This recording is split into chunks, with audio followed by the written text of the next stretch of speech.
पत्नी के साथ आपका डिस्प्यूट हो गया, कोर्ट में केस चल रहा है। ऐसे में पति क्या करते हैं, जाते हैं जी मीडिएशन करवा दो, हमारा सेटलमेंट करवा दो, मैं भी सेटलमेंट कर लेता हूँ। देखिए, आप गिड़गिड़ाएंगे तो सेटलमेंट नहीं होगा। सबसे पहले इस सेटलमेंट को ना बोलना सीखिए, मना करना सीखिए। दूसरे को अपनी ज़रूरत मत दिखाइए, ये मत दिखाइए कि मुझे ज़्यादा ज़रूरत है, अभी सेटल हो जाएगा तो बहुत बड़ी प्रॉब्लम आ जाएगी। थोड़ा सा इसमें सब्र रखिए। अगर आप सब्र रखते हैं, थोड़ा इंतजार करते हैं, तो आप एक अच्छे अमाउंट में सेटलमेंट कर पाएंगे, वरना कभी नहीं कर पाएंगे। कभी भी जल्दबाजी मत दिखाइए। अगर कोई सेटलमेंट हो रहा है तो ठीक आप कर सकते हैं, लेकिन अगर कोई सामने वाले पार्टी आपको मना करती, वाइफ मना कर देती, मैं सेटलमेंट नहीं करना चाहती, तो आप भी दिखाइए ठीक है भाई, अगर तू नहीं करना चाहती तो मैं भी नहीं करना चाहता, और अपने केस को शांति से लड़िए। आपकी शांति, आपकी खुशी ही उनके दुख का कारण बनेगी।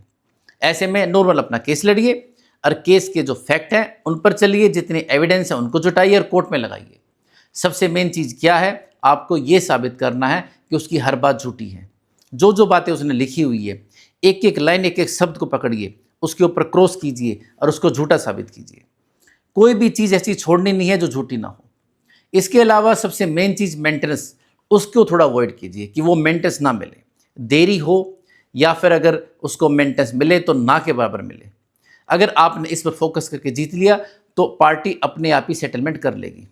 सेटलमेंट कहने से नहीं होते हैं, सेटलमेंट कोर्ट के कहने से भी नहीं होते।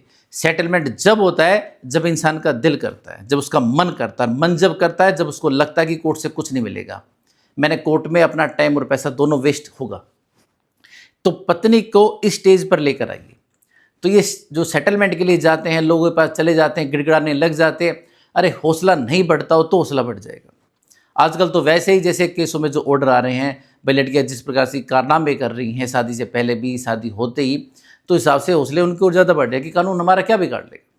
थोड़ा लो भी बायस है उनके लिए, उनका फेवर करता है, उनके लिए कानून बने हुए हैं। ऐसे में अगर आप भी ऐसे गिड़गिड़ाएंगे और ऐसे शो करेंगे तो हिम्मत ही बढ़ती है, और वो हिम्मत फिर आप ही को नुकसान पहुँचाती है। तो केस में मेंटेनेंस पर जोर दीजिए और इसके अलावा जो सबूत है उन पर जोर दीजिए। ये देखिए कि किस कारण से मेंटेनेंस डिले होगा, किस कारण से उसको मेंटेनेंस नहीं मिलेगा। मैं ये साबित करूँ वो कमाती है। इन फैक्ट पर जाइए, और कभी भी ऐसे अपने आप को लाचार मत दिखाइए। बच्चा है तो ये नहीं है कि मैं बच्चे के पीछे पागल हूँ, बच्चा नहीं दिखा रही तो मत दिखाओ, क्या फ़र्क पड़ता है। कुछ दिन बच्चे को नहीं देखेंगे तो क्या फ़र्क पड़ जाएगा। नहीं, अभी सारा प्यार उबाड़ना जरूरी है, अभी बिल्कुल जाना जरूरी है कि अभी उसको देखना है। नहीं देखेगा तो पता नहीं क्या दुनिया बर्बाद हो जाएगी। अबे माँ ही है भाई, बच्चे को पालेगी, ये तो है नहीं कि फेंक देगी। तो नॉर्मल आपका जो सिस्टम है उसको शो नहीं होना चाहिए। तो अपनी जो लाचारी है उसको दबा कर रखिए, एक शांत रहिए ताकि उसको तकलीफ हो। तो जब भी ऐसा कुछ मैटर हो तो उसमें अग्रेसिव ना दिखाएं, थोड़ा सा शांत स्वभाव में रह करके नॉर्मल शो करें, जैसे कुछ हुआ ही नहीं, कुछ फ़र्क नहीं पड़ रहा हमको, हम तो खुश हैं, हम तो हैप्पी है। बच्चा पाल लिया ठीक है, अगर खर्चा भी जा रहा है तो कोई बात नहीं, इसी को दुखी होकर पालना, हम तो आज़ाद हैं। अपनी आज़ादी शो कीजिए। तो केस में अगर सेटलमेंट चाहते हैं तो गिड़गिड़ाइए मत, लाचारी मत दिखाइए, खुश होकर रहिए, सेटलमेंट अपने आप ही हो जाएगा।